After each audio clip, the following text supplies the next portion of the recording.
Hello everyone, welcome to iQuanta. तो finally आप सभी लोगों का इंतजार सफल हुआ और आपका देखिए यूपीएससी की यही सबसे बड़ी विडंबना है, यही सबसे बड़ी खासियत है। जिस दिन कह दिया तो उस दिन फिर फाइनली रिलीज कर दिया गया। क्या आपका नोटिफिकेशन पहले से देखिए बोल दिया गया था कब आपका नोटिफिकेशन आएगा, कब एग्जाम होगा। मतलब जो चीज डिसाइड है तो फिर तो सुनामी आ जाए तो उसको कोई टाल नहीं सकता।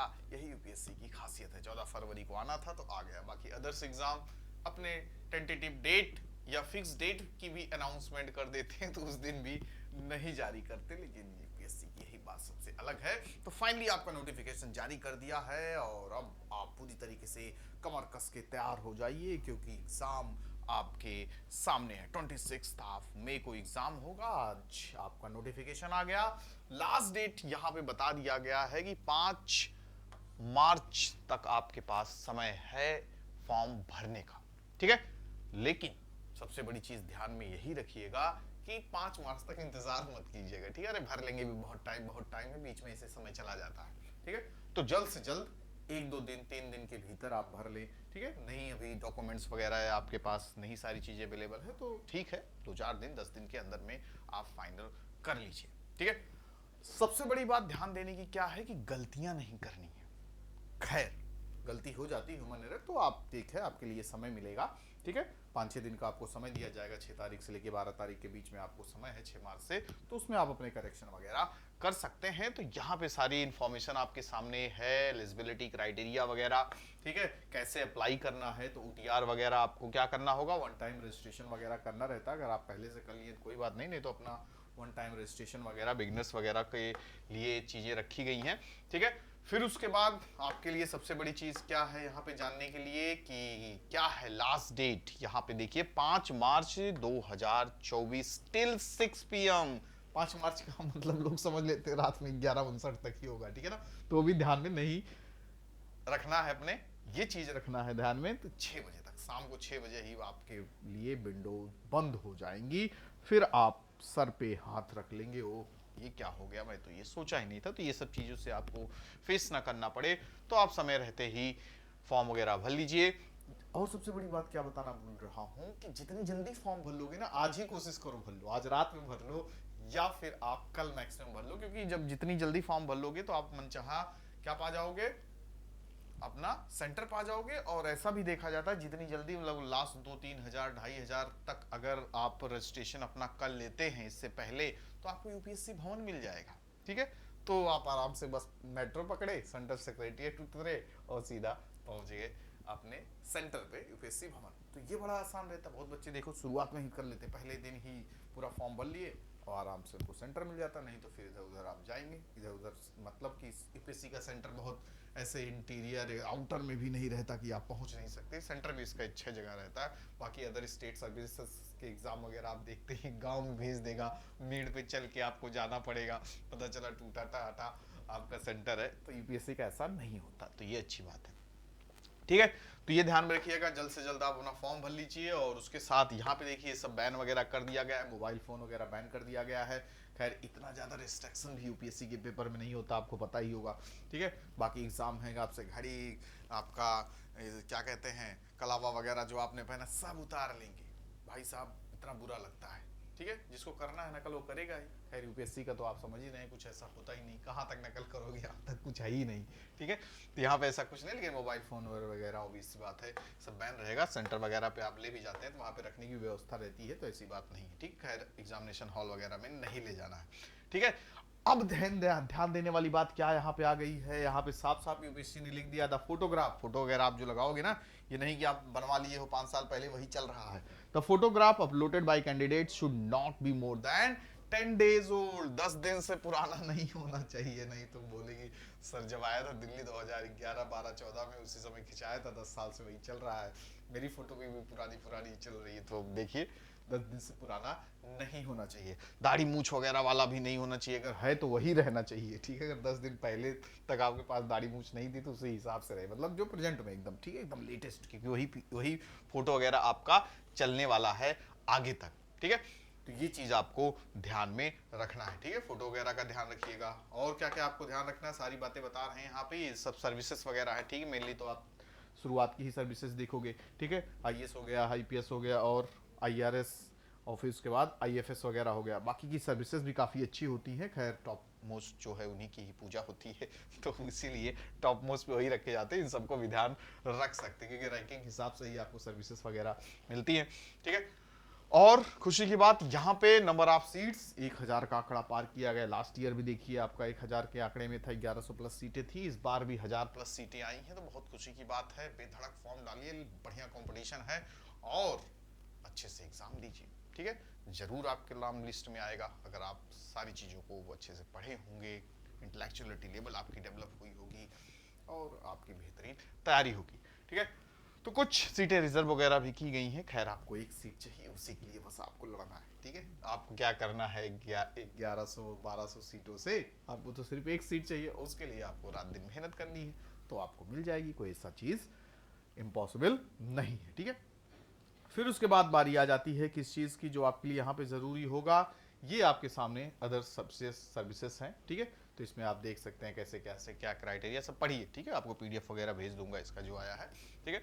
अलग अलग सर्विसेज में क्या क्या चीज़ें दी गई हैं, तो इसको पढ़ सकते हैं। और काम की चीज़ें यहाँ पे आपके लिए आएंगी, डेट वगैरह। अब आपको देखिए ये क्या है, सेंटर्स, सिविल सर्विसेज के जो सेंटर आपको मिलने वाले हैं, तो यहाँ पे आप देख सकते हैं कोड वगैरह। यहाँ पे सीरियल नंबर वगैरह, कोड वगैरह नहीं है ना, ठीक है। तो सीरियल नंबर में है, अगरतला ए से आपका स्टार्ट है, तो आप देख सकते हैं जहाँ पे आपके नियरेस्ट, ठीक है, तो वो आप सेंटर दे देंगे, ठीक है। तो जितनी जल्दी आप मनचाहा सेंटर पाना चाहें तो आप फॉर्म भरेंगे, तो आपको सेंटर वगैरह मिल जाएगा। प्लान ऑफ एग्जामिनेशन आपको पता ही है कि प्रीलिम्स होगा, फिर मेंस होगा, फिर इंटरव्यू होगा। खैर इतना अगर नहीं जानते हैं कुछ लोग, तो बिना जाने भी भर देते। मेरे दोस्त हुआ करते थे, बस जानते थे यूपीएससी है, चलो भर देते फॉर्म, ठीक है। लेकिन अच्छा होता था उस दिन ये पता चल के कि एग्जाम देने वो नहीं गए, तो मुझे भी लगता था चलो यूपीएससी का कम से कम सम्मान तो किया उन्होंने, ठीक है। तो ये बातें थी। और एलिजिबिलिटी क्राइटेरिया वगैरह, ये सब सारी चीज़ें, अलग अलग नेशनैलिटी के लिए क्या क्या प्रोविजंस हैं, ये उतना ज़्यादा हमें जानना नहीं ना। हम नेपाल से हैं ना भूटान से हैं, ठीक है। एज लिमिट वगैरह, ये यहाँ पे आपके लिए बड़ी इंपॉर्टेंट चीज़ निकल के सामने आ रही है। ये है, आप देख सकते हैं कब से कब तक लोग, जैसे कि माना जाता है ना 32 साल तक मैक्सिमम एज लिमिट है, ठीक है, या आप भर सकते हैं फॉर्म। नहीं तो यहाँ पे देख रहे हैं, अगर आपका जन्म 2 अगस्त 1992 से पहले हो गया है, तो आप फॉर्म नहीं डाल सकते। और 1 अगस्त 2003 के बाद अगर आपका जन्म हो तो भी आप फॉर्म नहीं डाल सकते, यानी 21 वर्ष की आयु आप पूरी कर चुके हो, ठीक है। तो यहां पे देखिए उसने डेट भी रख दिया, ठीक है, एज ऑन 1 अगस्त 2024, ठीक है। The candidate must have been born not earlier than 2 August 1992 and not later than 1 August 2003, ठीक है। अब कुछ लोग, अब देखा था कहीं कमेंट वगैरह में, सर मैं 2005 को हुआ था, हो सकता है कि नहीं। अरे जब कह रहा हूँ 2003 के बाद नहीं कर सकते, तो काहे पूछ रहे हो, ठीक है। तो ये भी एक, देखो कितना समझदारी है, कितना उसके अंदर जागरूकता है जानने की लेकिन ये इसको जागरूकता कहोगे इसके बाद जानने को, या नासमझी कहोगे। साफ साफ कहा जा रहा है कि अगर आपका जन्म, इतना तो पता होगा, अब आपको इतना तो पता है आपको जन्म 2005 में हुआ, हम कह रहे हैं 2003 के बाद बिल्कुल नहीं भर सकते, तो फिर काहे पूछ रहे हो कि सर भर सकते हैं नहीं। अरे नहीं भरना है तो, लेकिन वही है कि कुछ तो पूछ ले। हाँ तो ये है, ऐसे होते नहीं, क्लास में बच्चे कुछ भी पूछ लेते थे क्वेश्चन, तो उससे बताया जाता था काम का क्वेश्चन पूछा करो, जबरदस्ती वाला नहीं। हम ऐसा थोड़ी ना पूछे, क्वेश्चन पूछो नहीं तो आपको दंड मिलेगा, ठीक है। चलिए आगे बढ़ते हैं। और क्या क्या काम की चीज है, काम की चीज ही का बाकी कितने पेज का है यहाँ पे, इतने खाली हम है नहीं, 156 पेज पढ़े हैं, इसमें से कोई क्वेश्चन आने वाला है, तो इतना हमें वक्त भी नहीं अपना जाया करना है। हर जगह काम का चीज, ठीक है, काम की पढ़ाई, काम की आंसर राइटिंग, जो आपके लिए जरूरी हो आपको पता चल जाता है, ये भी काम की चीज देखिए मिला, ठीक है। अब कहोगे सर यूपीएससी कुछ गलत चीज थोड़ी लिखे गया है, बिना काम की चीज है, काम की चीज, लेकिन हर चीज से वाकिफ है हम लोग, पता है सारी चीज, तो चीज पढ़ने की क्या जरूरत, ठीक है। ये देख लेते कुछ बदला तो नहीं है। अब देखिए 10 दिन पुराना दिन फोटो, नई चीज आई सामने, ठीक है। तो ये सब चीजें हैं आपके लिए। अटेम्प्ट वगैरह भी पता ही हमें, लेकिन थोड़ा आपको जानना जरूरी है। एसटीएससी के लिए अनलिमिटेड है, ओबीसी भाइयों के लिए 9 अटेम्प्ट है, और बाकी जो आपके फिजिकली चैलेंज लोग हैं उनके लिए 9 अटेम्प्ट है। ईडब्ल्यूएस से हों या ओबीसी से हों या आपके अनलिमिटेड एससी एसटीज हों, तो इनके लिए अलग प्रावधान है। तो ये नंबर ऑफ अटेम्प्ट्स की बातें हो गई, और उसके साथ साथ और क्या हमारे लिए जरूरी है जानना, ठीक है। फीस वगैरह 100 रुपये में जाइए सीधा आईएएस बनिए, क्या दिक्कत है, ठीक है। 100 रुपए का आपका प्रीलिम्स का फॉर्म है, देखो कितना अच्छा है। नहीं तो 1200 1500 2,500 फॉर्म आता है कितने एग्जाम वगैरह में, बड़े बड़े एग्जाम में। तो ये यूपीएससी का बड़ा अच्छा रहता है कि 150 में ही, 150 नहीं 100 तो मिनिमम है, ठीक है। स्टेट पीसीएस वगैरह का भी कम रहता है। तो यहाँ पे हाउ टू अप्लाई आप देख सकते हैं, ऑनलाइन है पूरा, आपको जाना पड़ेगा ओटीआर वगैरह जनरेट करके, फिर फाइनली आप यहाँ पे देखिए modification in the application form, ठीक है। 6 तारीख से लेके 12 तारीख तक आप सही कर सकते हैं, 7 दिन का आपको यहाँ पे समय दिया जा रहा है, कुछ करेक्शन वगैरह आपको अगर करना होगा, ठीक है। और सब्जेक्ट वगैरह आपको पता है, कोर्सेस यहाँ पे सिलेबस वगैरह भी अभी आप देख सकते हैं, सिलेबस वगैरह सब सेम है जो एज इट इज रहता है। 7 सब्जेक्ट आपका करंट अफेयर हो गया, हिस्ट्री ज्योग्राफी पॉलिटी वगैरह जितना है, सारे सब्जेक्ट वगैरह सब वही हैं जो हम लोग पढ़ते आ रहे हैं, देखते आ रहे हैं। खैर एक बार देख लेंगे तो भी कोई दिक्कत नहीं होगा। प्लान ऑफ एग्जामिनेशन वही है, सिविल सर्विसेज प्रीलिम्स, मेंस और इंटरव्यू वगैरह, पर्सनालिटी टेस्ट वगैरह, यही आपके प्लान है। इनको भी पढ़ना चाहिए, देखना चाहिए, काफ़ी चीज़ें पता चलती हैं, ठीक है। हर चीज़ बताने से भी नहीं पता चलता और हर चीज़ आपको पढ़ने से भी। तो आप चीज़ों को क्या करोगे, एक बार खुद भी पढ़ सकते हो। इंपॉर्टेंट चीजें, 156 पेज आपको पढ़ने की जरूरत नहीं है, ठीक है। क्वेश्चन कैसे आएंगे, वही ऑब्जेक्टिव टाइप क्वेश्चंस आएंगे, जिसमें आपका पेपर 2 क्वालिफाई होगा, 33% आपको पाना होगा, ठीक है। Question paper will be in set in both Hindi and English, ठीक है। हिंदी इंग्लिश दोनों में रहेगा। आपको हिंदी वाला भी इंग्लिश वाला भी हिंदी में रहेगा क्या, तो ऐसा नहीं रहेगा, ठीक है। फिर उसके बाद डिटेल 10 लेवी आर इन, ये आपका पार्ट 1A सेक्शन 3 वगैरह में भी आपको यहाँ पे मिलेगा, ठीक है। फिर उसके बाद मेंस एग्जामिनेशन का पैटर्न आप देख ही रहे हैं, रिटन एग्जाम होगा जिसमें पेपर ए है, पेपर बी है, इंग्लिश ये सब कंपलसरी है, पेपर ए, ठीक है। ये आपका एक इंडियन लैंग्वेज होता है, एक इंग्लिश कंपलसरी होता है, ठीक है। फिर उसके बाद आपसे एस्से वगैरह लिखवाया जाएगा, एस्से वगैरह आप लिख लेंगे। फिर उसके बाद आपका GS1 part 1, GS paper 1, paper 2, paper 3, 4 GS के पेपर होंगे। फिर उसके बाद ऑप्शनल एक आपका सब्जेक्ट होगा, ठीक है, उसके भी 2 पेपर होंगे, ठीक है। ये सब आप करने के बाद फिर फाइनली कंप्लीट मेंस का रिजल्ट आएगा आपका। रिजल्ट में आप बढ़िया परफॉर्म करेंगे तो आप मेंस के बाद इंटरव्यू देंगे, ठीक है। तो ये लैंग्वेज पेपर अभी आपसे हुआ ना कि एक लैंग्वेज पेपर आपको देना है, तो ये सारे आपके लैंग्वेज पेपर्स हैं, इनमें से आपको एक पेपर देना होता है। इंग्लिश कंपलसरी होती है आपकी, बाकी ये आपके क्या हैं, ऑप्शनल पेपर्स है, ठीक है ना। ऑप्शनल पेपर में आपको एक उठाना पड़ेगा, जो भी आपका इंटरेस्टेड सब्जेक्ट हो, या जिससे आप ग्रेजुएशन किए हो या ना भी किए हो, जिसमें आपका इंटरेस्ट हो, जिसको आप बेहतर कर ले जाए। हर चीज़ का एनालिसिस होता है, नंबर भी अच्छा खासा मिल जाए, ठीक है। मैथ्स उठा लो 500 में 400 नंबर पा जाओगे, जीएस में बहुत कम मार्क्स आ जाएंगे तब भी पास हो जाओगे, ठीक है। तुम लोग तो बर्बाद हो गए थे, ऑप्शनल उठा लिए थे, पब्लिक एडमिनिस्ट्रेशन 98 मार्क्स मिला, जीवन चौपट हो गया। और वही 412 नंबर, 413 नंबर लोग 500 में पा रहे थे एक समय, ठीक है। तो इसी के बल पे वो लोग जीत गए लड़ाई।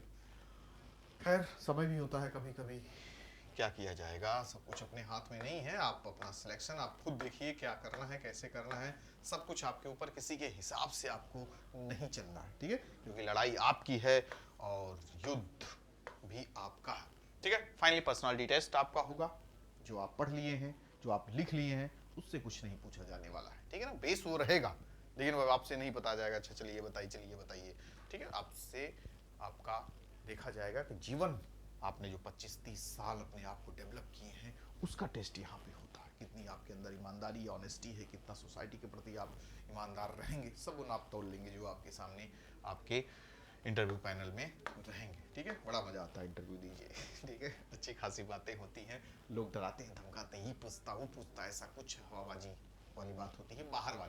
बाहर वाले लोग तो देखो ऐसे क्वेश्चन चलते रहते हैं, ऐसे वीडियो जाते रहते हैं, इंटरव्यू में पूछा गया ये सवाल, जबकि ऐसा कभी कुछ पूछा ही नहीं जाता। ये सब व्यूज पाने के खतरनाक तरीके होते हैं, ठीक है। प्रीलिम्स एग्जाम का आपको देखिए सिलेबस वगैरह आ गया, वही सब कॉपी पेस्ट मार दिया गया, हर साल की तरह कोई बदलाव नहीं है। करंट इवेंट्स शुरुआत ही करंट अफेयर से हुआ है, समझिए कितना इंपॉर्टेंट है इनके लिए, ठीक है। तो इंटरनेशनल नेशनल इंपॉर्टेंस सारी चीज़ों को ध्यान में रखिए। History of India, national movement, Indian geography, world geography, सारी बातों को ये देखिए, फिजिकल, सोशल, इकोनॉमिक, हर चीज़ों को मेंशन भी किए हैं, तो एटलीस्ट इससे तो हमें खबर ही होना है, ठीक है। इंडियन पॉलिटी एंड गवर्नेंस, जिसमें कॉन्स्टिट्यूशन की बातें होंगी, पॉलिटिकल सिस्टम, पंचायती राज से क्वेश्चन आते ही हमेशा, ठीक है।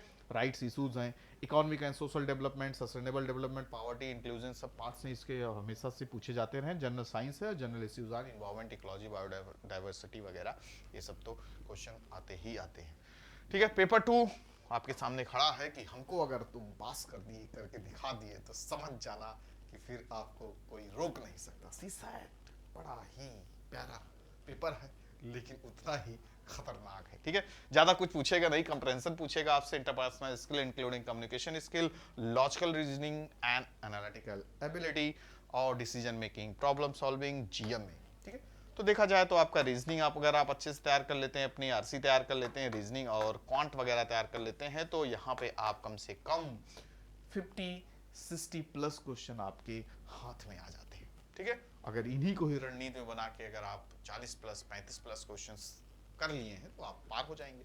ठीक है, तो इन्हीं पे फोकस रखिए, और इस पे फोकस रखने के लिए तो हम बहुत अच्छा प्लान लेके आ ही रहे हैं। इस बार आपका सारा डर, सारी समस्याएं दूर हो जाएंगी, क्योंकि आई क्वांटा फाइनली आ चुका है आपके डर को दूर करना। किस डर को? जिससे आप डरते आए हैं, मैथ्स में कैसे सॉल्व करें, या आप देखते होंगे क्वेश्चन का स्टैंडर्ड इस तरीके से रहता है कि टाइम टेकन भी हो जाता, फंसा देता है। यूपीएससी के क्वेश्चन कठिन नहीं होते, फंसाने वाले होते। ठीक है, ट्रिकी या व्यवहारिक फॉर्म में ही रहेंगे, लेकिन एडवांस लेवल नहीं रहेंगे कि आपको एकदम खतरनाक वाला एसएससी वाला फार्मूला लगाना है। ठीक है, सिंपल फार्मूला या वैसे ही आप अपने उंगलियों पे सॉल्व कर सकते हैं। तो उसके लिए आपको क्या करना होगा, उसी लेवल के फैकल्टीज, टीचर्स, जानकारों से, मेंटर्स से आपको रूबरू होना होगा। ठीक है, वो बताएंगे आपको कैसे ही हम देखते ही क्वेश्चन सही कर दें। ठीक है, क्योंकि आपके देखोगे आई क्वांटा जो जाना जाता है इंडिया नंबर 1 लर्निंग प्लेटफॉर्म है आपका कैट के क्षेत्र में। ठीक, कैट एग्जाम में 100% पाने वाले बच्चे, 99% पाने वाले बच्चे आप देखोगे सैकड़ों के तादाद में। तो आप जब इतनी बड़ी परीक्षा जो आपका आरसी, क्वांट और इन सब लेवल की मानी जाती है, तो वो परीक्षा को पास कराने के लिए, बेहतर प्रिपरेशन कराने के लिए यहाँ पे फैकल्टीज हैं। तो यूपीएससी क्वेश्चन तो चुटकियों में हल हो जाएंगे। ठीक है, देखते में ही आप बता दोगे, ऐसे देखते ही क्वेश्चन हल कर लोगे। तो वो लोग आपकी मेंटरिंग करने वाले हैं, वो लोग आपको पढ़ाने वाले हैं। तो ये बहुत अच्छी बात है कि अगर आपको इससे जो डर लगता है वो दूर होने वाला है। ठीक है, और वो बहुत ही विद इन वीक आपका देखिएगा कोर्स लॉन्च होगा, और आप पूरी तरीके से इनरोल कीजिए। और आगे आने वाली ये 3 मंथ्स हैं, काफी इंपॉर्टेंट है आपके लिए। क्यों? क्योंकि अभी से इसके बारे में थोड़ा थोड़ा पढ़ना शुरू कर दोगे। क्योंकि क्या होता है, आखिरी में बच्चे पूरा समय यहाँ लगा रहे हैं जीएस वाले पोर्शन में, उनको पता है कि इसको बढ़िया से कर लोगे, यहीं से मेरिट बनने वाली है, इसको बढ़िया से कर लिए तो हम पास हो जाएंगे। यहाँ समय दे नहीं रहे, 10-15 दिन में पढ़ लेंगे, 2-4 ठी आपका लगा लेंगे, आपका पेपर वगैरह, मॉक वगैरह, जिसकी वजह से हम निकाल लेंगे। लेकिन वो उनकी सबसे बड़ी भूल होती है। ठीक है, इसको दो फोकस, नो डाउट, इसी से आपका क्या बनने वाला है, मेरिट बनने वाली है। लेकिन इसको हल्के में न लो, क्योंकि पता चला यहाँ पे आप 100 प्लस कर रहे हो, 150 क्वेश्चन, 150 नंबर ला दे रहे हो, और यहाँ आपका नहीं बन पा रहा है, 70 नंबर नहीं बन पा रहा है, तो फिर बाहर हो। फिर अल्लाह कहो कि हमको तो सब जीएस में मार दिए हम, पूरा सब 150 नंबर, तो इसका क्या? इसलिए आपको वक्त देना पड़ेगा, और उसके लिए आई क्वांटा अपना जो प्लान लेके आ रहा है वो आपके लिए पूरी तरीके से, कह लीजिए, रामबाण साबित होने वाला है, जिसमें आपको 10 फुल फ्लेज टेस्ट मिलने वाले हैं, 15 सेक्शनल आपको मॉक मिलने वाले हैं, 5 ईच आपको देखेंगे, आरसी का रहेगा, फिर उसके बाद आपका क्वांट का रहेगा, रीजनिंग का रहेगा। तो सेक्शनल वाइज भी आप काफ़ी मजबूत हो जाएंगे। फिर उसके बाद सेक्शनल वाइज जब आप काफ़ी मजबूत हो गए तो फुल फ्लेज मॉक्स दिया जाएगा पूरा एग्जामिनेशन पैटर्न पे। और सबसे बड़ी खास बात क्या है क्वांटा की, कि एआई बेस्ड इसका मॉक है। ठीक है, जमाने के साथ इतना जरूरी है। तो आप उससे अपना एनालिसिस कर सकते हैं कि आप कितने पानी में हैं, कितने क्वेश्चंस आपके बन गए, कितना आपको बनाना जरूरी था, या कितना और आपके लिए बेहतर होगा। सारा एनालिसिस आपका कर देगा, और आप भी अपनी क्या जान जाएंगे, आपका लेवल क्या था। तो सोचिए कितना फुल फ्लेज आपकी प्रिपरेशन होने वाली है। सीसेट में जो आपको डुबो रहा था, अब वही आपका उद्धार करेगा। ठीक है, तो ये चीज आप ध्यान में रखिए। तो इसके लिए पूरी तरीके से अब आप निश्चिंत हो जाइए। ठीक है, क्योंकि यहाँ पे ये दिक्कत आपकी खत्म होने वाली है सीसेट से। तो जब ये दिक्कत खत्म होने वाली है तो इस पर आप अपना आराम से पढ़ते रहिए, लेकिन इसको हल्के में बिल्कुल मत लीजिए। ठीक है, तो जैसे ही इसके बारे में इंफॉर्मेशन आएगी आपको बता दिया जाएगा वीडियो। इसके लिए आपको चैनल को सब्सक्राइब करना पड़ेगा। ठीक है, ताकि कोई भी नोटिफिकेशन आए related to course, related to आगे अपकमिंग वीडियोस, इंफॉर्मेटिव वीडियोस, तो वो आपके लिए इंपॉर्टेंट रहेगा। फॉर्म को कैसे फिल करना है उसके लिए भी मैं अगर होगा तो एक वीडियो बना दूंगा। खैर कोई ऐसा कॉम्प्लेक्स वाला फॉर्म नहीं होता है कि जिसमें आप फंस जाएं, निकल ही ना पाए। सिंपल आपको सारी चीज़ें डिटेल्स आप देखोगे, फॉर्म फिल करोगे ना, हर एक चीज़ आप भरते चले जाओगे, आराम से आपका फॉर्म सबमिट हो जाए, कोई कॉम्प्लेक्सिटी उसमें क्रिएट नहीं होगी। ठीक है। तो आशा करता हूँ कि सारी चीज़ें आपकी समझ में आई होंगी और प्रिपरेशन अब देखिए आपका जो 3 महीना है काफ़ी इंपॉर्टेंट होने वाला है, तो हर चीज़ को मैनेज करना तो आपको सीख ही जाना चाहिए अभी तक, क्योंकि किस तरीके से आपका हिस्ट्री पॉलिटी ज्योग्राफी आपका आपका क्या है जीएस पेपर, फिर पेपर 2 को भी ध्यान में रखना है, रिवीजन ज़्यादा मॉक्स ज़्यादा आप लगाने होंगे, ठीक है। तो अभी रिवीजन पे थोड़ा ज़्यादा ध्यान दें, ठीक है, साथ साथ मॉक्स भी लगाते रहें। जैसे जैसे समय नज़दीक आएगा उसमें हम मॉक्स का लेवल क्या कर देंगे, बढ़ा देंगे, ठीक है।